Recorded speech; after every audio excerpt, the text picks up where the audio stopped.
आप लोगों को मेरी तरफ से जय हिंद। आज हम लोग बिहार वृद्धा पेंशन के बारे में बिल्कुल विस्तार से जानेंगे। एक्चुअली पेंशन में काफ़ी अच्छे तरीके से बढ़ोतरी हुई है।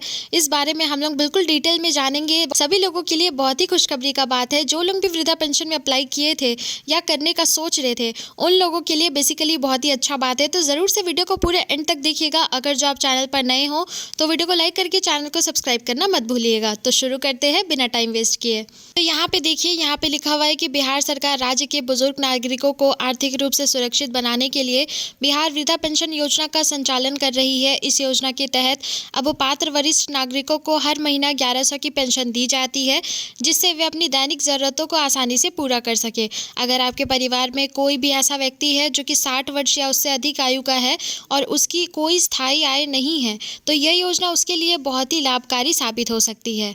इसका मतलब ये है कि अभी अभी फ़िलहाल वृद्धा पेंशन में थोड़ा सा बढ़ोतरी किया गया है। बेसिकली सभी लोगों को ना पहले 400 या 500 रुपये मिलता था, ठीक है, लेकिन अभी जो है अभी उसको बढ़ा करके 1100 रुपये कर दिया गया है हर महीने का, ठीक है। अगर जो आप 60 वर्ष से अधिक के हैं तो फिर आप उसमें अप्लाई कर सकते हैं। मिनिमम अगर आप 60 ईयर्स के हैं तो भी आप इसमें अप्लाई कर सकते हैं बिना किसी प्रॉब्लम के, ठीक है। आगे आपको ये भी पता चलेगा कि किस तरीके से अप्लाई करना है और एप्लीकेशन फॉर्म भरते समय कौन कौन सा डॉक्यूमेंट्स लगेगा, ये भी आपको पता चलेगा इसी वीडियो में। तो इसलिए वीडियो को एंड तक ज़रूर से देखिएगा। तो देखिए, यहाँ पे बहुत ही अच्छे तरीके से दिया हुआ है कि नेम ऑफ आर्टिकल का नेम है बिहार वृद्धा पेंशन योजना 2026, ठीक है, क्योंकि अभी अभी अपडेट आया है, इसीलिए यहाँ पे इस तरीके से बिल्कुल डिटेल में लिखा हुआ है। टाइप ऑफ स्कीम, ऑब्वियसली ये गवर्नमेंट पेंशन स्कीम है, ये तो सभी लोगों को पता है, गवर्नमेंट की तरफ से मिलता है। Name of state Bihar, Bihar के लोगों के लिए है, जितने भी बिहार के वासी है वो सभी लोगों के लिए है। बेनिफिशियर यानी कि सीनियर सिटीजन्स के लिए है, 60+ लोगों के लिए है, जो भी 60 ईयर्स से ज़्यादा के हैं उन लोगों के लिए है, या फिर अगर आप 60 ईयर्स के हैं तो भी आप अप्लाई कर सकते हैं। उसके बाद देखिए, यहाँ पे लिखा हुआ है pension amount obviously 1100 per month, ठीक है, यानी 1100 हर महीने का। Mode of application online offline, आप दोनों तरीके से अप्लाई कर सकते हैं। डायरेक्ट बैंक में आपका पैसा आ जाएगा, ठीक है, यानी कि डीबीटी के माध्यम से। अब देखिए, यहाँ पे लिखा हुआ है कि बिहार वृद्धा पेंशन योजना क्या है। बेसिकली बिहार वृद्धा पेंशन योजना बिहार सरकार की एक सामाजिक सुरक्षा योजना है, जो समाज के ऐसे बुजुर्ग नागरिकों के लिए है, ऐसी बुजुर्ग नागरिकों के लिए चलाई जाती है जिनके पास आय का कोई स्थायी साधन नहीं है।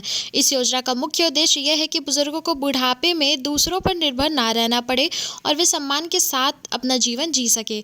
यह योजना सोशल सिक्योरिटी पेंशन स्कीम के अंतर्गत आती है और इसका लाभ लाखों बुजुर्गों को मिल रहा है। बिहार वृद्धा पेंशन योजना का उद्देश्य, इस योजना को शुरू करने के पीछे सरकार के मुख्य उद्देश्य निम्नलिखित है। देखिए, ऐसा बताया जा रहा है कि ये जो योजना है ये इसीलिए शुरू किया गया है ताकि सभी लोगों का इससे मदद हो सके। ऑब्वियसली जितने भी बुजुर्ग लोग हैं उन लोगों को किसी भी तरीके का परेशानी ना हो। अगर जो आप किसी भी अदर गवर्नमेंट स्कीम या फिर किसी भी और चीज़ों से अगर आप पेंशन अगर आपका नहीं आता है, जैसे कि रिटायरमेंट के बाद काफ़ी लोगों का पेंशन आता है, अगर जो आपका नहीं आ रहा है तो फिर आप इसमें अप्लाई कर सकते हैं, ठीक है। यहाँ पे देखिए, यहाँ पे लिखा हुआ है कि गरीब और असहाय बुजुर्गों को आर्थिक सहायता देना, वृद्धावस्था में सम्मानजनक जीवन सुनिश्चित करना, बुजुर्गों को आत्मनिर्भर बनाना, सामाजिक सुरक्षा को मजबूत करना, परिवार पर आर्थिक बोझ कम करना, ये सारा रीजंस है इसका बेसिकली कि क्यों ये वृद्धा पेंशन शुरू किया गया, ठीक है। ये सारे रीजंस की वजह से, ताकि वो लोगों को किसी भी तरीके का ना ही उनको दिक्कत हो, ना ही तो उनके परिवार को दिक्कत हो, किसी को भी किसी भी तरीके का कोई भी प्रॉब्लम नहीं होना चाहिए। दैट्स वाई पेंशन शुरू किया गया। अगर जो मान लीजिए आगे चल के इन केस ऐसा पता चलेगा कभी कि आपको ऑलरेडी कहीं से पेंशन आ रहा था लेकिन फिर भी आप इसमें अप्लाई किए हैं, तो मे बी उसमें उसके बाद फिर कुछ कार्रवाई हो सकता है। इसीलिए आप जो भी एप्लीकेशन फॉर्म भरेंगे बिल्कुल अच्छे से सोच समझ के और सही सही भरिएगा, ठीक है, ताकि आपको किसी भी तरीके का नेक्स्ट किसी भी तरीके का कोई भी प्रॉब्लम नहीं होना चाहिए। इंपॉर्टेंट ये है, क्योंकि क्या होता है कि जितना पैसा आपको मिलता भी नहीं है उससे ज़्यादा फिर कार्रवाई में चला जाता है, इसलिए दिक्कत नहीं होना चाहिए। उसके बाद देखिए, पहले बिहार में वृद्धा पेंशन की राशि 400 या 500 हुआ करती थी, लेकिन सरकार ने इसे बढ़ा करके 1100 प्रति माह कर दिया है। नई पेंशन राशि, अब देखिए लेटेस्ट अपडेट के तौर पे 60 वर्ष या उससे अधिक आयु के सभी पात्र बुजुर्गों को 1100 प्रति माह मिलेगा, ठीक है। राशि डायरेक्ट बेनिफिट ट्रांसफर यानी डीबीटी के जरिए सीधे बैंक खाते में भेजी जाती है। पेंशन आमतौर पर हर महीने या तय अंतराल पर मिलती है। यह बढ़ी हुई राशि बुजुर्गों के लिए बड़ी राहत साबित हो रही है। अब ऐसा बताया जा रहा है कि ये सब जितना भी चीज़ अभी हुआ है, जो भी अपडेट किया गया है, अपडेट के तौर पे सभी लोगों के लिए ये काफ़ी ज़्यादा अच्छा बात है। सब लोग काफ़ी ज़्यादा खुश हो रहा है। बेसिकली ये जो है डीबीटी के माध्यम से, यानी कि सीधे आपके बैंक अकाउंट में पैसा आता है, ठीक है। इसके अलावा आपका पहले 400 से 500 रुपये मिलता था, लेकिन अब उसको बढ़ा करके 1100 रुपये कर दिया गया है। ये तो काफ़ी अच्छी बात है, ऑब्वियसली सभी के लिए खुशखबरी का बात है। और या तो कोई ऐसा डेट फिक्स किया गया है, और या नहीं तो डेट फिक्स नहीं किया गया, तो महीना टू महीना आपको मिलेगा ही मिलेगा, इस चीज़ का तो कंफर्म है। काफ़ी लोगों को मिलता भी है, और काफ़ी सारा अपडेट्स, काफ़ी ज़्यादा कमेंट्स भी आता है कि काफ़ी लोगों को पैसा मिलता है, ठीक है। तो इसमें यकीन करने जैसा बात है ऑब्वियसली कि बिहार में पैसा मिलता है। हाँ, अब किसी लोगों का नहीं मिल रहा होगा ये अलग बात है, लेकिन इतना ज़्यादा माइंड नहीं करना ये सब चीज़ों को। बेसिकली देखिए यहाँ पे, देखिए यहाँ एलिजिबिलिटी भी लिखा हुआ है कि किन लोगों के लिए है ये सारा चीज़। इस योजना का लाभ लेने के लिए आवेदक को निम्नलिखित शर्तें पूरी करनी होगी। अब देखिए कौन कौन सा शर्त है, वो सारा शर्त भी एक बार ध्यान से सुन लीजिए।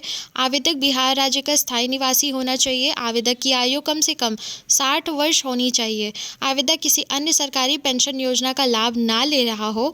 आवेदक आर्थिक रूप से कमज़ोर वर्ग से हो। बैंक खाता आधार से लिंक होना अनिवार्य है।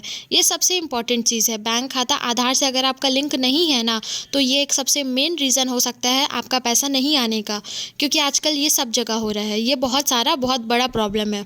उसके अलावा आप 60 साल से ज़्यादा के होने चाहिए। और देखिए किसी भी लोगों को जो भी अप्लाई करना चाहते हैं वो बस बिहार का निवासी होना चाहिए। अगर जो आप बिहार के निवासी नहीं हैं तो फिर आप इसमें अप्लाई नहीं कर सकते, ठीक है। आवेदक किसी अन्य सरकारी पेंशन योजना का लाभ ना ले रहा हो। देखिए आप अगर मान लीजिए किसी भी अदर योजना में तो नहीं, वैसे ऐसा कोई योजना नहीं निकला था, लेकिन अगर आप पहले गवर्नमेंट जॉब करते थे और उसमें से अगर आपको पेंशन आ रहा है और फिर भी आप थोड़ा सा लालच में आ करके 1100-1200 का लालच में आ करके अगर आप इसमें अप्लाई करते हैं तो ये गलत बात है, ठीक है। ये इसमें ना क्या होता है, आगे चल के फिर आपको काफ़ी ज़्यादा सख्त सज़ा भी मिल सकता है। दैट्स वाई ये सब चीज़ नहीं करना है। और आवेदक आर्थिक रूप से कमज़ोर वर्ग से होना चाहिए। मेनली क्या होता है कि आपके घर में कोई भी एक ऐसा सदस्य होगा ही जो कि पैसा कमाता होगा। अब वो पूरा एनुअल जो अमाउंट होता है, वो पूरा एनुअल अमाउंट मिला करके सिंगल पर्सन का 1.5 लाख रुपए तक होना चाहिए, तभी आप होंगे कमज़ोर वर्ग से, ठीक है। एनुअल मतलब कि जो कि पूरा सालाना का पैसा होता है, ठीक है। उसके अलावा देखिए यहाँ पे अब दिया हुआ है कि डॉक्यूमेंट, कौन कौन सा डॉक्यूमेंट लगेगा। आधार कार्ड लगेगा, आयु प्रमाण पत्र लगेगा, निवास प्रमाण पत्र लगेगा, बैंक पासबुक भी लगेगा। बैंक पासबुक मतलब खाता, IFSC कोड, ठीक है। उसके साथ साथ पासपोर्ट साइज़ फ़ोटो लगेगा, मोबाइल नंबर लगेगा और आय प्रमाण पत्र लगेगा यदि अगर मांगा जाए तो, ठीक है। बहुत ही सॉर्टेड सा चीज़ है। अभी आपको सारी चीज़ों के बारे पता चल चुका है कि बिहार वृद्धा पेंशन में किस तरीके से उसका एलिजिबिलिटी है, किस तरीके का उसका क्राइटेरिया है, और अभी पैसा जो बढ़ाया गया है वो बेसिकली किन लोगों के लिए बढ़ाया गया है और कौन कौन इसमें अप्लाई कर सकते हैं। तो ज़रूर से वीडियो को शेयर भी करते हुए जाइएगा, ताकि आपको सारी चीज़ों के बारे ऐसी इंटरेस्टिंग इन्फॉर्मेशन भी मिले और आपके साथी को भी थोड़ा सा आइडिया मिल जाए, ठीक है। इसके अलावा अगर जो आपको जानना है कि आप किस तरीके से अप्लाई कर सकते हैं तो ज़रूर से हमें कमेंट भी कीजिए, ताकि हम आपको बता सकें कि आप किस तरीके से इसमें अप्लाई कर सकते हैं। And the most important thing, video को लाइक करके चैनल को सब्सक्राइब करना मत भूलिएगा, क्योंकि हम ऐसी इंटरेस्टिंग वीडियोस हर दिन लेकर के आते हैं। तो इसीलिए ज़रूर से सब्सक्राइब भी कर लीजिए, ताकि आपको डेली अपडेट भी मिलते रहे। और अगर जो आप चैनल पर नए हो तो वीडियो को लाइक करना मत भूलिएगा। तो फिलहाल इस वीडियो को क्लोज़ करते हैं, कल हम फिर आएंगे ऐसी इंटरेस्टिंग अपडेट्स लेके। आप ये सारी चीज़ों को नोट करके रख लीजिए अगर जो आपको अप्लाई करना है तो। तब तक के लिए जय हिंद।